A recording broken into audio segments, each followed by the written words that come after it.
అందరూ అనాలి దయచేసి. జై బాపు, జై భీమ్, జై సంవిధాన్. ప్రతిజ్ఞ. భారతీయులమైన మేము మా రాజ్యాంగాన్ని అత్యంత పవిత్రమైనదిగా, ప్రపంచంలోనే గొప్ప రాజ్యాంగంగా భావిస్తాము.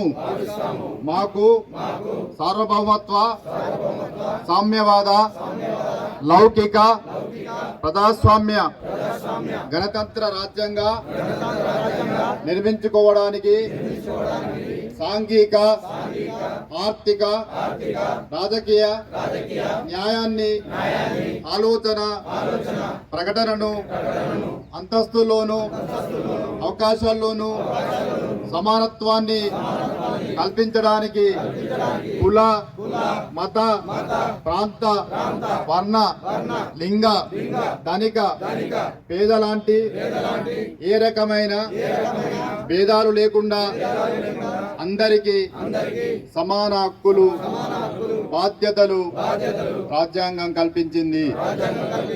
ఇటీవల పరిణామాలు రాజ్యాంగ స్ఫూర్తిని దెబ్బతీస్తూ ప్రజాస్వామ్య విలువలను కాలరాస్తూ సమాజంలో అశాంతి నెలకొల్పుతున్నాయి.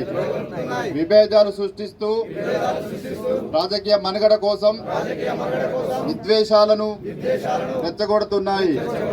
ఇలాంటి తరుణంలో శాంతి, అహింసలను మూల సూత్రాలుగా మనకు బోధించిన మహాత్ముడి స్ఫూర్తిగా మనుషులంతా ఒకటే అంటూ రాజ్యాంగంలో అందరికీ సమాన హక్కులు కల్పించిన డాక్టర్ బాబాసాహెబ్ అంబేద్కర్ ఆశయాలను అమలు చేస్తూ మన గొప్ప రాజ్యాంగాన్ని కాపాడుకోవడానికి చిత్తశుద్ధితో, అంకిత భావంతో అహర్నిశలు కృషి చేస్తానని ప్రమాణం చేస్తున్నాను. జై బాపు, జై భీమ్, జై సంవిధాన్. జై కాంగ్రెస్, జై కాంగ్రెస్. సోనియా గాంధీ గారి నాయకత్వం వర్ధిల్లాలి, రాహుల్ గాంధీ గారి నాయకత్వం వర్ధిల్లాలి, ఖార్గే గారి నాయకత్వం వర్ధిల్లాలి, రేవంత్ రెడ్డి గారి నాయకత్వం వర్ధిల్లాలి, శ్రీధర్ బాబు గారి నాయకత్వం వర్ధిల్లాలి. జై కాంగ్రెస్. జై భీమ్, జై సంవిధాన్. ఈ కార్యక్రమం ఎందుకు చేపట్టడం జరిగిందంటే మన సెంట్రల్ నాయకత్వం ఇవాళ బీజేపీ వాళ్ళ కుట్రలు రాజ్యాంగాన్ని మార్చే పరిస్థితులు ఉన్నాయి.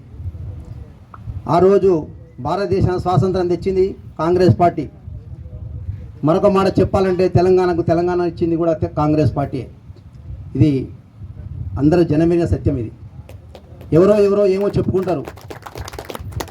ఈ రాజ్యాంగాన్ని మార్చే పరిస్థితి బీజేపీ వాళ్ళు తీసుకొస్తున్నారంటే ఇవాళ మన 75 సంవత్సరాల స్వాతంత్ర నివేదన వచ్చిన తర్వాత కూడా ఆ రోజు అన్ని అంశాలు ఆలోచన చేసి మన భారతదేశం ఎంత కొట్లాడింది, ఆంగ్లేయుల నుంచి ఎట్లా స్వాతంత్రం వచ్చింది, అవన్నీ గుర్తుపెట్టుకుని ఇలా రాజ్యాంగం రచించారు. దాన్నే కుట్రలు జరుగుతున్నాయి. అది మార్చినప్పుడు ఏమవుతుందంటే ఎవరైతే జై బాబు, జై బీబు అని ఉన్నారో, ఈ దళితులు అయితే ఉన్నారో వాళ్ళకే అన్యాయం జరుగుతుంది. నేను ఎక్కువ మాట్లాడితే బాగుండదు. నాకన్నా సీనియర్ ఉన్నారు కనుక నాకు ఈ అవకాశం ఇచ్చిన పెద్దలందరికీ నమస్కారం తెలుసుకుని ఇస్తున్నాం. ఇప్పుడు ఎక్స్ జెడ్పీటీసీ శారదక్కను 2 నిమిషాలు మాట్లాడాల్సిందిగా. సంవత్సరాల క్రితం కూడా ఇదే నినాదం కొనసాగించి పాదయాత్ర రాహుల్ గాంధీ గారితో కూడా మండలంలో, గ్రామంలో చేయడం జరిగింది. మేము అప్పటి నుంచి ఇప్పటి వరకు కూడా మధ్యలో ఎలక్షన్ రావడం, మన గౌరవనీయులు ఐటీ శాఖగా మంత్రివర్యులు హృదయపూర్వక కృతజ్ఞతలు తెలియజేసుకుంటున్నాం. ఎందుకంటే ఆ రోజు నాన్నగారి ఆశయాల కోసం, బడుగు బలహీన వర్గాల కోసం తను చేపట్టిన కార్యక్రమంలో ప్రతి ఒక్కరూ వెన్నంటూ ఉంటూ ఇప్పటి వరకు తన అడుగుజాడల్లో నడుస్తూ మన 5 మండలాలకు సంబంధించిన ప్రతి విషయంలో ముందుండి మన మండలాలను గుర్తింపుగా చేసి గల్లీ నుండి ఢిల్లీ వరకు మంతిని కాన్స్టిట్యున్సీలో మారుమూల ప్రాంతాలు ఉన్నాయి అని గమనించి ఇప్పుడు ఈ వెలుగు తీసుకొచ్చింది ఆనాటి కుటుంబము వారికి మనము ఎల్లవేళలా కృతజ్ఞతలు తెలియజేసుకోవాలి. గ్రామములో అధ్యక్షులు, పార్టీ అధ్యక్షులు, కార్యకర్తలు ప్రతి ఇంటికి ఈ విషయాన్ని బీజేపీ కుట్రలు చేసే బీజేపీని మనం తింపికొట్టాలి. అప్పుడు ఇందిరమ్మ రాజ్యం ఇచ్చింది, ప్రతి విలేజ్కి ఇచ్చింది ఇందిరమ్మ రాజ్యం. ఇప్పుడు సుద్ధా ఇచ్చేది కాంగ్రెస్ పార్టీ. ఇది గొప్పతనం కాంగ్రెస్ పార్టీదే. కనుక ఇట్లాంటి విషయాలు అన్నీ మనం ముందుకు తీసుకుపోయి కార్యకర్తలమంతా ఐక్యత ఉండి ముందుకు తీసుకుపోయి దీన్ని బీజేపీ దాన్ని వ్యతిరేకించుకుంటూ అవగాహన చెప్పుకుంటూ తిప్పికొట్టాలని నా మనవి. 75 సంవత్సరాలు మన భారతదేశం వచ్చి ఆ రోజు నుండి ఈ రోజు వరకు మహాత్మా గాంధీ గారు ఆ రోజు సత్యాగ్రహంతో పోరాడి భారతదేశాన్ని సాధిస్తే ఈ గత 2014 నుండి ఈ రోజు 2024-25 వరకు బీజేపీ ప్రభుత్వంలో ఆర్ఎస్ నినాదంతో అమిత్ షా గారు ఈ భారత రాజ్యాంగాన్ని మార్చి ఇక్కడ దళితులు, ఎస్సీ, ఎస్టీ, బీసీ, మైనార్టీ సంబంధించిన సోదరులను అనగవేయాలని, ఇక్కడ దొరల పాలన తేవాలని భారతదేశంలో చేస్తుంది. కాబట్టి మన కాంగ్రెస్ పార్టీ మిత్రులు, యువజన మిత్రులు, మరి గ్రామ సంబంధించిన నాయకులు అందరూ కలిసికట్టుగా ఈరోజు మన ముఖ్య అతిథులు శ్రీనుబాబు గారు, రాఘవరెడ్డి గారు చెప్పిన ఆదేశాల మేరకు మనం ప్రతి గ్రామంలో పాదయాత్ర చేసి ప్రతి ఒక్క గ్రామంలో ఉన్న సంబంధించిన మహిళలకు అందరికీ చేసిన కుట్రలను వాళ్ళకు తెలియజెప్పి దీనికి మనం అందరం కొనసాగింపుగా ఈ కార్యక్రమాన్ని విజయంతం చేయాలని, మరియు వారితో పాటు మా యువజన కాంగ్రెస్ తరఫున మేము ముందుండి ఈ కార్యక్రమాన్ని విజయం చేస్తామని కోరుకుంటున్నాము. ఈ అవకాశం ఇచ్చిన రాజ్యాంగంతో పాటు ప్రజాస్వామ్యాన్ని కాపాడుకోవాల్సిన బాధ్యత మనందరిపైన ఉంది. ఈరోజు దేశ రాజకీయాలలో నెంబర్ 2 పాత్ర పోషిస్తున్నటువంటి అమిత్ షా గారు ఈరోజు అసెంబ్లీలో అంబేద్కర్ గారి పేరును తక్కువ చేస్తూ మాట్లాడుతున్న సందర్భాలు మనం చూస్తున్నాం. రాజ్యాంగాన్ని తక్కువ చేస్తూ మాట్లాడుతున్న సందర్భాలు మనం చూస్తున్నాం. ప్రజాస్వామ్యాన్ని కూడా అపహాస్యం చేస్తూ మాట్లాడుతున్న సందర్భాలను మనం చాలా చూస్తున్నాం. ఇలాంటి సందర్భంలో సభాముఖంగా అమిత్ షా గారు ఒక సందర్భంలో అంబేద్కర్ పేరును తక్కువ చేసి మాట్లాడిన సందర్భంలో మన రాహుల్ గాంధీ గారు కానీ సభ్యులందరూ కూడా ఆ వాక్యంలో వెనుక తీసుకోవాల్సిందిగా ఎంత కోరినప్పటికీ కూడా కనీసం ఆ వాక్యంలో వెనుకకు తీసుకుపోవడం కాకుండా కనీసం రికార్డుల నుంచి తొలగించకపోవడం వారి మూర్ఖత్వానికి, నియంత్రిత పోకడకు మనం ఒక నిదర్శనంగా భావించవచ్చు. ఈరోజు దేశ స్వాతంత్రానికి ముందు గాంధీ గారు గాంధీ మార్గంలో శాంతియుతంగా సహాయ నిరాకరణ ఏ విధంగా అయితే చేసి ఈ దేశాన్ని తిరిగి రాబట్టుకోవడం జరిగిందో, ఈరోజు అదే మార్గంలో, అదే గాంధీ గారి ఆశయ సాధనలో, శాంతియుత మార్గంలో, అహింసా మార్గంలో, సహాయ నిరాకరణ మార్గంలో మనం మన దేశాన్ని, ప్రజాస్వామ్యాన్ని, రాజ్యాంగాన్ని రక్షించుకోవాల్సిన బాధ్యత ప్రతి పౌరుడిగా మన మీద ఉన్న నేపథ్యంలో దీనిని గుర్తు చేస్తూ ప్రతి మూలలో ఉన్నటువంటి ప్రజలలో చైతన్యం కల్పించాలి. తరాన్ని తీసుకొచ్చి బ్రిటిష్ వాళ్లకు రవి అస్తమించిన బ్రిటిష్ సామ్రాజ్యాన్ని పారదోలి భారత మాత దశ శృంఖలాలను విడిపించినటువంటి గొప్ప జాతిపిత మహాత్మా గాంధీ, వారితో పాటుగా మరి ఎంతోమంది త్యాగదనులు వారి త్యాగంతో స్వాతంత్రం సిద్ధించి ఆ త్యాగదనుల ఫలితాలను మనం ఈరోజు అనుభవిస్తున్నాం. అదేవిధంగా మరి స్వాతంత్రం వచ్చిన తర్వాత ఈ స్వాతంత్ర రాజ్యాన్ని, ఈ దేశాన్ని మనం ఏ విధంగా పరిపాలించుకోవాలి, మరి ప్రజలకు ఏ విధంగా హక్కులు కల్పించాలి, వారి బాధ్యతలు ఏ విధంగా ఉండాలి, మరి ప్రభుత్వం ఏ విధంగా నడిపించాలి, శాసన వ్యవస్థ ఏ విధంగా ఉండాలి, న్యాయ వ్యవస్థ ఏ విధంగా ఉండాలని ఆలోచన చేసి ఆనాటి మొదటి ప్రధాని మరి జవహర్లాల్ నెహ్రూ గారు ఒక ఆలోచన చేసి మరి నిమ్న వర్గాల నుండి, అట్టడుగు వర్గాల నుండి బాగా చదువుకొని మరి ఒక తత్వవేత్త కోసం, బడుగు బలైన వర్గాల ఓట్ల కోసం, స్పీకర్ రాఘవరెడ్డి కోసం కాదు, ఈ ప్రాంత ప్రజలకు అభివృద్ధి చెందాలని, ఈ ప్రాంతం మాలుమూల ప్రాంతానికి రోడ్లు వస్తే ధాన్యం మార్కెట్కు తీసుకొస్తారని, అక్కడ పిల్లలు ఇలా మార్కెట్కి వచ్చి ఇలా ధాన్యం కొనుగోలు చేస్తారని, చదువుకుంటారని, నా ప్రాంత ప్రజలు అభివృద్ధి చెందుతారని ఒక ఆశతోని నేను స్పీకర్ని కాదు, ఈ స్పీకర్ అన్ని తర్వాత నా ప్రాంతం అభివృద్ధి జరగాలని. ఒక రోడ్ అభివృద్ధి జరిగితే ఎన్ని రకాల లాభమో మీకు అందరికి తెలిసిన విషయాలే. నేను సర్వేకి వస్తేనే నాకు ఇంత కాళ్ళు దిగబడ్డాయి. ఇలా అంబడిపల్లి పోతే మేము నడుచుకుంటూ పోయినాం, ఇలా ఉంకునూరు పోతే నడుచుకుంటూ పోయినాం. ఇవాళ ఆ రోడ్డు కోసమే ఆయన జీవితాన్నే త్యాగం చేసిన వ్యక్తి ఇలా శ్రీపతిరావు అని చెప్పి ఈ సందర్భంగా మీకు మనవి చేస్తా ఉన్నా. ఇన్ని త్యాగాల ఫలితమే ఇవాళ మీ నియోజకవర్గం అభివృద్ధి జరుగుతుంది, అన్ని పనులు జరుగుతున్నాయి. ఒక స్వార్థంతో, ఒక రాష్ట్ర మంత్రి స్వార్థంతో ఇవాళ మీకు ఇన్ని నిధులు తీసుకొస్తా ఉన్నారు. అక్కడ అన్న తీసుకొస్తా ఉన్నాడు, ఇక్కడ తమ్ముడు పని చేస్తూ ఉన్నాడు. మీరు ఒక్క ఓటు ఎత్తే ఇవాళ ఇద్దరు పని చేస్తూ ఉన్నారు. ఇద్దరు మీరు గుర్తుంచుకోండి.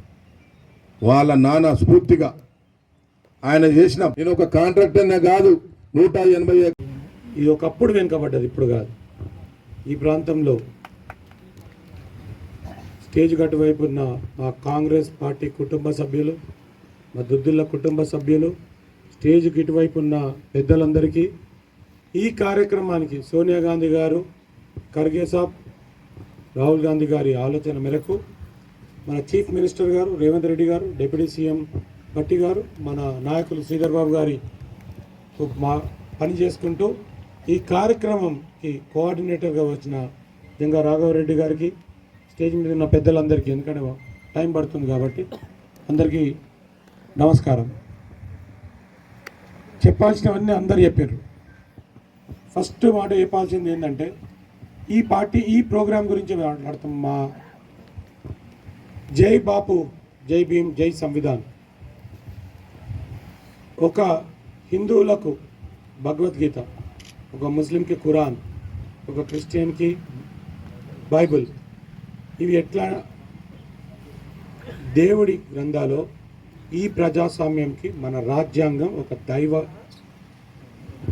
గ్రంథం అని మీ అందరికీ చెప్తున్నాం. దీన్ని రచించింది డాక్టర్ బాబాసాహెబ్ అంబేద్కర్ గారు. ఎందుకు చేశారు?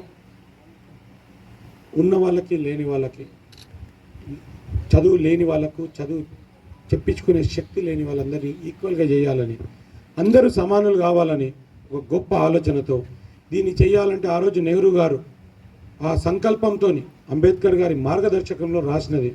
ఈరోజు మన రాజ్యాంగానికి దెబ్బతీసే పరిస్థితులు వస్తున్నాయి కాబట్టి ప్రతి కాంగ్రెస్ కార్యకర్త డ్యూటీ, విధి ప్రతి ఊర్లో వెళ్ళి ప్రచారం చేసి చెప్పి దాన్ని కాపాడే నైతిక బాధ్యత మనందరి మీద ఉందని చెప్పుకుంటూ మనం చేస్తున్నాం. మీకు తర్వాత మనం ఈ ప్రాంతంలో ఏముందో అందరికీ తెలుసు. గాంధీ గారు గాంధీని మహాత్మా గాంధీ అన్నారు. అట్లాంటి మహాత్మా గాంధీ మీద కూడా బురద జల్లే రాజకీయ పార్టీలు, స్వతంత్రం కోసం ఫ్రీడమ్ ఫైటర్స్ అందరూ కాంగ్రెస్ పార్టీ, అప్పుడు ఏ పార్టీ అది లేదు. ఈరోజు వేరే పార్టీలు ఎవరు లేకుంటే మన పార్టీలోంచి వల్లభాయ్ పటేల్ గారిని వాళ్ళే అంటున్నారు, భగత్ సింగ్ వాళ్ళే అంటున్నారు.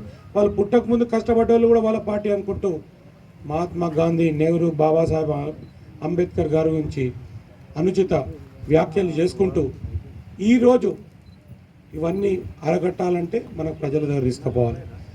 స్వేచ్ఛ, ఫ్రీడమ్గా ఈరోజు ఇంత స్వతంత్రంగా ఒక స్వేచ్ఛగా పెడుతున్నామంటే ఆ రోజు ఫ్రీడమ్ ఫైటర్స్ మన కోసం కష్టపడి మనకు స్వతంత్రం ఇచ్చిందని. ఈరోజు యంగ్స్టర్స్కి ఏమైనా అడగాలంటే ఠాగూర్ ఎవరంటే చిరంజీవి అంటారు, రవీంద్రనాథ్ ఠాగూర్ అన్నారు. బాపు అంటే సగం మందికి తెలియదు, బాపు పేరు అని చెప్తారు. ఇవన్నీ పోతేనే వాళ్ళ ఈ సాక్రిఫైసెస్ తెలిస్తే వాళ్ళు కూడా రేపు పబ్లిక్లో అండర్స్టాండింగ్ పెరుగుతుంది, ఏం చేస్తే పెరుగుతుంది. లేకుంటే ఏమవుతుంది? ఈ విఘ్నత లేకుంటే ఏమవుతుంది? మంతెన్లో ఏమైంది మీ అందరికీ తెలుసు. సబితం నుంచి అన్సాన్పల్లి అటు సైడు ఇటు ముత్తారం వరకు ఏమైంది? శాంతి ఉండేనా? మాట్లాడిన వాళ్ళ మీద కేసులు, మర్డర్లు, దళితులను, బడుగు బలహీన వర్గాలను చంపుడు, ఇవే నడిచింది. 15 ఏళ్ళ నుంచి మీరందరూ అంతకుముందు మళ్ళీ ఇప్పుడు 15 నెలల నుంచి గుండేసుకొని రాత్రి పగలు ఫ్రీగా తల లేపుకొని తిరుగుతున్న, భయం రాత్రులు లేకుండా. ఆ శాంతి అహింస పద్ధతే జై బాపు. వారు అన్నారు, శ్రీధర్ బాబు గారు, వీరు కూడా అన్నారు, మనం ఎప్పుడు ఎవరో ఏదో అంటే వాళ్ళ పేర్లు తీసడం వేస్ట్, వాళ్ళ గురించి మాట్లాడు వేస్ట్. మనం చేసింది మనం చెప్పుకోగలిగితేనే సరిపోతుంది. ఇంకొక ముఖ్య విషయం ఏంటంటే అసలు ఈ దేశంలో సంక్షేమం అంటే కాంగ్రెస్ పార్టీ అంటే సంక్షేమం. ఏదన్నా సంక్షేమ పథకాలు ఈ ప్రజలకు వచ్చినాయంటే కాంగ్రెస్ పార్టీలోనే. 1-2 10 ఏళ్ళ చేస్తే 1-2 కూడా చాలా తక్కువలో చేసినాయి వేరే పార్టీలు, అది కూడా స్వల్ప లాభానికి తప్ప దేనికి చేయలేదు, అది కూడా కొంచెం కొంచెం. కాంగ్రెస్ పార్టీ ఇన్ని పథకాలు తెచ్చిన రోజుకు మరుగుతున్నాయి. ఇవన్నీ అరగట్టాలంటే 90% వచ్చిన వాళ్ళు మాట్లాడతలేరు. ఈ 5% కొంతమంది కష్టమైంది, ఇంకో 5% ఎలిజిబుల్ లేని వాళ్ళు కూడా వాళ్ళ ఎక్కువైపోయింది. ఈ లొల్లి బంద్ చేయాలంటే ప్రజల దగ్గర తీసుకుపోయే బాధ్యత మీ అందరిది, మనందరిది, కాంగ్రెస్ పార్టీ కార్యకర్తది, కాంగ్రెస్ పార్టీ లీడర్లది, ఒక మండల ప్రెసిడెంట్ది కాదు, పదవిలు ఎంజాయ్ చేసిన వాళ్ళందరిది బాధ్యత తీసుకొని ముందుకు వెళ్ళాలని. అంతేకాకుండా ఈ కార్యక్రమం ఏడాది మొత్తం నడుస్తుంది. ఇది ఫస్ట్ కార్యక్రమం. మనం చేసే సంక్షేమ పథకాలు, బాపు గారి ఫ్రీడమ్ ఫైటర్స్ గురించి, మన రాజ్యాంగం కాపాడే బాధ్యత, ఇవన్నీ మాట్లాడే బాధ్యత మనది. ఇట్లా ఇయర్ లాంగ్ ప్రోగ్రాంలు చేస్తారు. దీనికి మీకు కష్టం కాకుండా ఏమున్నా నేను వెనకాలన్నా, మళ్ళీ ఒకసారి చెప్తున్నా, నేను ఉంటా. మనం చేద్దాం. చేసిన రోజు Congress party deep rooted youngsters అందరినీ తీసుకుపోయి ముందుకు తీసుకొద్దాం. ఇది మా కోరిక. వారిని రిక్వెస్ట్ చేసిన, మనకి ఇక్కడ 24 గ్రామాలు హ్యామ్లెట్లతో కలిస్తే 32, ఇక్కడ సగం హ్యామ్లెట్లు మనకు 32. ఎండాకాలం ఉంది, రోజుకి 2 చేసిన. ఫస్ట్ అయితే లిస్ట్ ఇవ్వాలి, మీరు వారికి డేట్ ఇవ్వాలి, ఎందుకంటే వారు మంత్ ఎండ్ నుంచి స్టార్ట్ చేశారు. మనం ఆయన పేరు నిలబెట్టాలి. స్వార్థం కూడా ఉంది, మనం చేసినట్టు ఎవరు చేయలేరు, చెప్పినా నేను అన్నమాట. అది చూపెట్టాలి. మన మీద కాంపిటీషన్ వేరే వాళ్ళు చేయాలి, అప్పుడే కాంగ్రెస్ పార్టీ పెరుగుతుంది. వారు అన్నారు మీ దగ్గర వర్గాలు ఉన్నాయని. ఈ మండల్లో ఇక్కడి నుంచి ఇక్కడి వరకు వర్గాలే. ఈ వర్గాలే మాకు స్ట్రెంత్. ప్రతి ఒక్కరు ఆయన వర్గం, ఆయన వర్గం, ఆయన వర్గం. వీళ్ళందరూ శ్రీధర్ బాబు వర్గమే. శ్రీనిబాబు వర్గం చాలా చిన్నది, ఇదంతా శ్రీధర్ బాబు వర్గమే. సో వీళ్ళందరూ ఒకళ్ళ మీద ఒకళ్ళు కాంపిటీషన్ చేసి గట్టిగా చేయాలనే కోరికతో, అందుకోసం మేము వర్గాలన్నాం. ఎవరిది వాళ్ళని రుచి ఏమొస్తుంటుంది, కొట్లాటలు ఉండాలి, అన్నీ ఉండాలి. అప్పుడే నేను రాగానే శ్రీధర్ బాబుని ఒక్క క్వశ్చన్ అడిగారు. మనం రాగానే జేసీబీ కింద వేసి నచ్చి మళ్ళీ పోయేటప్పుడు మీరు చూసిన అన్ని నిజాలు కాదు, మనం వీళ్ళకి సేవకులం, నాయకులం కాదు. తర్వాత ఒక 2 విషయాలు మీరు చెప్పినారు. మా కుటుంబానికి వాళ్ళు రుణపడి ఉండాలని. వాస్తవంకి 3 సార్లు మా నాన్నగారిని, 5 సార్లు మా అన్నగారిని గెలిపించినందుకు ఇంకో 10 జన్మలకు కూడా మేమే మీకు రుణపడి ఉంటాం. కాబట్టి ఒక్కసారి గెలిస్తే ఎక్స్పెక్టేషన్ అనే, రెండోసారి గెలిచుడే కష్టం ఉన్నాం ఈ రోజులలో. మీరు మమ్మల్ని దీవించే 5 సార్లు మా అన్నగారిని గెలిపించే అది గుర్తుపెట్టుకుని అంతే కష్టపడి, ఇద్దరిద్దరం ఎందుకు కష్టపడుతున్నాం అంటే కష్టం కాదు, ఇది మా డ్యూటీ, ఇది మా బాధ్యత, ఇది మా అకౌంటబిలిటీ. ఇంతకుముందే చెప్పిన, నేను లీడర్ని కాదు, నేను సేవకున్నాను. శ్రీపాదరావు గారి అబ్బాయిని, శ్రీధర్ బాబు గారి తమ్ముడిని. ఇంతకంటే అదృష్టం ఉండదు. మంతని వాసులకు సేవ చేసే అదృష్టం అందరికి దొరకదు, మాకు దొరికింది. కాబట్టి ఈ జన్మకే కాక ఎన్ని జన్మలు ఉంటే అన్ని జన్మలకు మీకు ధన్యవాదాలు చెప్పుకుంటూ ఈ కార్యక్రమం సక్సెస్ఫుల్ చేయాలి. స్కెడ్యూల్